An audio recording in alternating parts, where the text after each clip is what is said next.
Bom, pessoal, então outro algoritmo que nós temos para realizar o encaminhamento em grafo é o algoritmo de busca em largura, e estamos chamando aqui de BFS. Esse algoritmo ele precisa receber como dado de entrada dois valores: o grafo em si propriamente dito e S, que representa o vértice inicial da busca. Bom, aí o que o algoritmo faz na fase de pré-configuração? Para todos os vértices do grafo menos o S, menos o vértice inicial, ele vai pintar o grafo de branco, o tempo vai ser infinito e o predecessor vai ser nil, tá? Então, para este exemplo, dado esse grafo que nós temos aqui à direita, vamos considerar que o nosso vértice inicial seja, pode ser qualquer um, mas vamos considerar que seja o vértice zero. Então, os dados de entrada do nosso BFS seria todo o grafo e o S seria o vértice zero. Então, nós vamos para todas as arestas desse grafo, menos S, pintar de branco. Então, vamos colocar aqui. O tempo vai ser infinito e o predecessor vai ser nil, ok? Bom, então vamos fazer isso aqui. Ó. O 1 vai ser branco. O predecessor dele é nil, então eu não vou colocar nada aqui. E o tempo é infinito, tá? A mesma coisa para o 2, vai ser branco, tempo infinito e predecessor é nil. A mesma coisa para o 3, para o 4 e para o 5. Tá? Antes do branco, o predecessor é nil, portanto eu não coloquei nada. Bom, em seguida, depois que ele faz isso para todos os grafos menos o S, o que nós vamos fazer agora? Nós vamos pintar a cor do S de cinza, o tempo dele vai ser zero e o predecessor dele é nil. Ficou meio estranho. Deixa eu ajeitar. Vamos colocar na ordem. Ser nil, porque ele é o vértice inicial, cinza e o tempo dele é zero. Muito bem. Aí, esse algoritmo de busca em largura ele utiliza uma fila Q para enfileirar os vértices a serem visitados. Inicialmente, a fila contém apenas o vértice S. Tá? Então, a fila vai ser assim. Insere aqui e retira aqui. Então, o vértice 0 está como o primeiro elemento da fila. Aí, o que o algoritmo faz do busca e largura? Enquanto a fila for diferente de vazio, ele vai rodar este procedimento aqui. Então, a primeira coisa que ele faz, como a fila não está vazia, né, nós temos o elemento 0 na fila, a gente vai desenfileirar, ou seja, retirar o primeiro elemento da fila e guardar na variável u. U é o vértice a ser explorado em largura. Então, no caso, o que nós vamos fazer? Retirar o elemento 0 da fila. A retirada eu vou representar como um risco, tá? Então, como ele está riscado, ele não está mais na fila. Aí, o que a gente vai fazer com ele? Visitar todos os vértices adjacentes a U, ou seja, ao 0, que sejam da cor branca. Então, vamos verificar aqui. Ó. No 0, ele tem dois vértices adjacentes. Esse grafo é não orientado. Então, ele tem o vértice 1 adjacente e o vértice 3. Vamos visitar primeiro o vértice 1. Como o vértice 1 é branco, o que a gente vai fazer? Ele satisfaz a condição.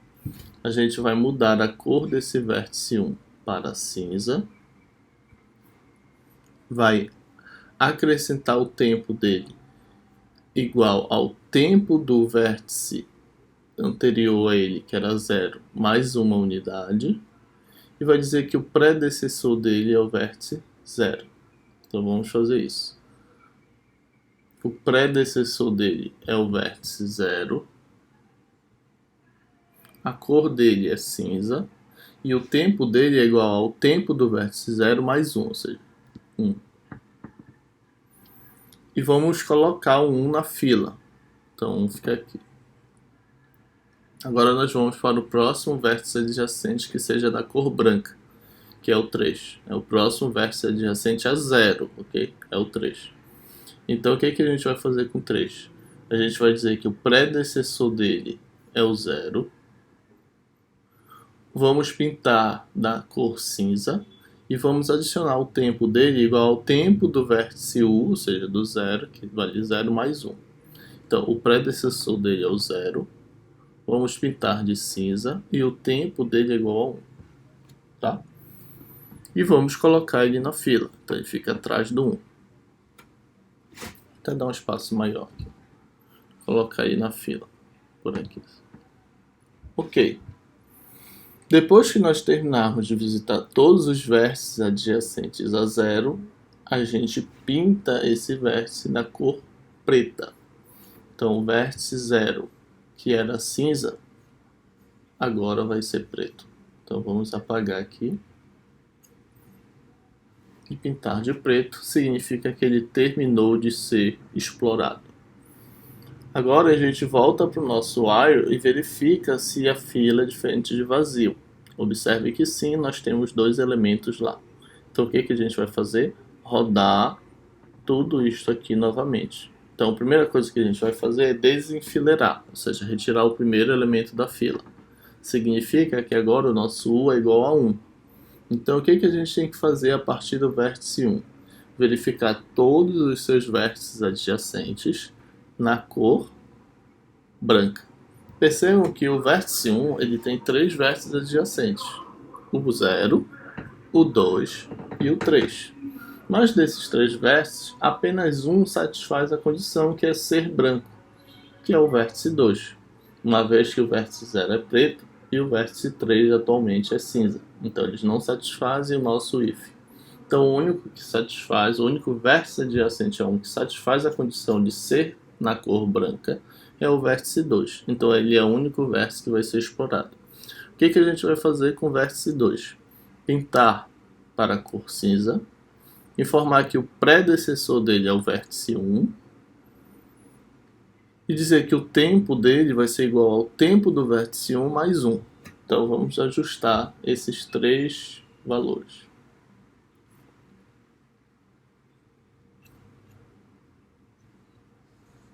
Ok? Então, desculpa. O predecessor é o vértice 1, quem o alcançou. Vamos pintá-lo na cor cinza. Peraí, ficou feio esse 1. Deixa assim mesmo. E o tempo dele vai ser o tempo do predecessor 1 mais 1, ou seja, 2. Ok. Como não temos mais vértices adjacentes a serem explorados a partir do 1, a gente pinta o 1, antes disso, enfileirar o 2, né? Então o 2 vem para a fila. E agora sim a gente pinta o 1 de preto. Então o 1, que era cinza, terminou de ser explorado, vira preto. Voltamos para o nosso while e verificamos se a fila é diferente de vazio. Observem que sim. Bom, como essa fila é diferente de vazio, o que a gente vai fazer? Retirar o primeiro elemento, desenfileirar. Ok? Bom, então ao desenfileirar, nós temos o 3 como vértice U. O que a gente vai fazer com o 3, pessoal? A gente vai verificar todos os vértices adjacentes a ele que sejam da cor branca. Percebam que nesse vértice U a gente tem 3 vértices adjacentes a ele, né? O 0, o 1 e o 2. Mas nenhum desses vértices satisfaz a condição de ser branco. Portanto, nenhum pode ser explorado. Então significa que no vértice 1, a única coisa que a gente vai poder fazer com ele é pintá-lo de preto. Ok? Então vamos tirar a cor cinza atual dele e pintar de preto.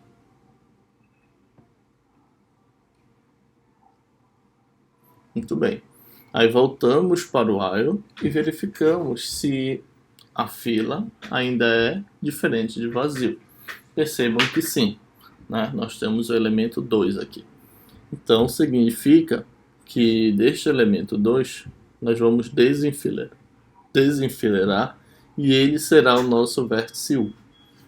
Então, vamos verificar todos os vértices adjacentes a 2. Nós temos dois vértices adjacentes a ele, o 1 e o 3.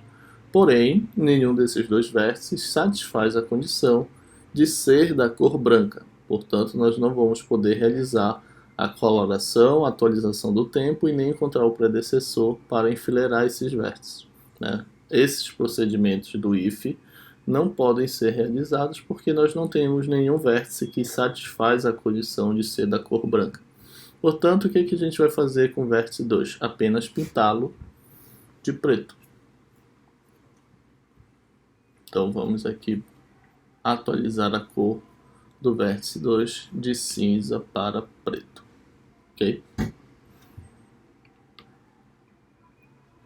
Muito bem. E aí eu volto para o while e verifico se a minha fila ainda é diferente de vazio. Nesse caso, observe que não, a fila está vazia. Portanto, a minha busca em largura termina. O que quer dizer? Que a partir do meu vértice inicial, 0, todos os vértices pretos são alcançados. E o tempo para alcançar cada um desses vértices é o tempo que cada vértice possui. Ou seja, para eu alcançar o vértice 0, eu estou no tempo 0, porque para alcançar a mim mesmo eu não preciso caminhar no grafo, né? E para eu alcançar a mim mesmo, eu não precisei de nenhum vértice predecessor. Por isso, o vértice 0 tem o predecessor igual a nil. Claro, ele é o vértice inicial. Para eu alcançar o vértice 1, eu precisei caminhar uma aresta no grafo. E ele é alcançado, porque ele é preto. E para eu alcançar o vértice 1 a partir de 0, o predecessor é o próprio 0. Ou seja, eu usei essa aresta aqui. Para eu alcançar o vértice 3, eu precisei caminhar uma aresta a partir do 0. Por isso o tempo dele é 1. E ele é alcançável porque ele é preto. E eu alcancei a partir do vértice 0. Por isso eu usei essa aresta.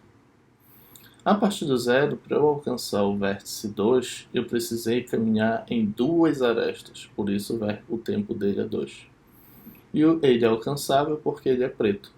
E eu alcancei o vértice 2 a partir do vértice 1, porque o predecessor dele é 1, ou seja, eu usei essa aresta e em seguida usei essa aresta, porque o predecessor de 1 é 0. Então, a partir de 0, para alcançar o vértice 2, eu usei duas arestas, essa e essa, por isso tempo 2. Ok? E para alcançar o vértice 4, ele não é alcançado. Perceba que o tempo dele é infinito. E ele não é preto, ele não é alcançável e não possui predecessor. A mesma coisa para o 5. Então, a partir de 0, eu não alcanço nem o 4 nem o 5 porque eu não tenho caminho para isso, né? Percebam que a partir do algoritmo que temos aqui, o vértice 4 e 5 não podem ser explorados partindo de 0. Não são alcançáveis. Ok? Então, significa que a partir dessas configurações, a gente pode utilizar o algoritmo de busca em largura para encontrar o menor caminho de um vértice inicial para qualquer outro vértice, né? A partir da busca de trás para frente. Foi o caso do vértice 2. Né? Se eu quero encontrar qual o menor caminho saindo de 0 e chegando em 2, o que a gente faz? Qual é um possível algoritmo para isso? Vá no vértice 2 e você vai ver. Se ele for preto, ele é alcançado a partir do vértice 0, ok? Você olha para o tempo dele. 2 significa que o menor caminho percorre duas arestas. E aí, quais são as arestas? O que você faz? A partir do vértice final, ou seja, eu quero verificar o menor caminho de 0 para 2, então 2 é o vértice final. Eu olho o predecessor e vou caminhando no grafo pelos predecessores. Então, 2 para 1, de 1 para 0. Então, o melhor caminho seria esse encontrado pelo algoritmo. Percebam que existiriam outros caminhos, por exemplo, 2 para 3 e 3 para 0, que é um caminho também de comprimento 2, mas não foi esse caminho que o algoritmo encontrou, certo? Mas poderia ser. Também existiria esse caminho, 2 para 1, 1 para 3 e 3 para 0, mas é um caminho mais longo, o algoritmo não encontraria esse caminho. Agora, percebam que toda vez que vocês quiserem encontrar o menor caminho, usando o algoritmo de busca em largura, vocês só podem encontrar o menor caminho a partir do vértice S, que é o vértice inicial informado no algoritmo de busca. Então aqui eu poderia encontrar o menor caminho de 0 para qualquer outro vértice. Qual é o menor caminho de 0 para 5? Infinito, porque o 5 tem o tempo infinito, ou seja, não existe caminho de 0 para 5. É essa leitura que nós temos que fazer. Agora, se porventura eu quisesse encontrar o menor caminho de 1 para 3, não posso fazer isso. Por quê? Porque eu rodei esse algoritmo de busca por largura tendo S como 0. Se eu quiser encontrar o menor caminho de 1 para qualquer outro vértice, então eu tenho que rodar novamente o algoritmo de busca por largura, passando S igual a 1, certo? É essa a observação que nós temos que saber. Muito bem. Então, a partir desse algoritmo de busca em largura, surgem outros problemas a serem explorados que vocês vão ler no material e também nos slides, que são os caminhos em grafos eulerianos e hamiltonianos. Okay? Façam a leitura sobre esse assunto e resolvam os exercícios.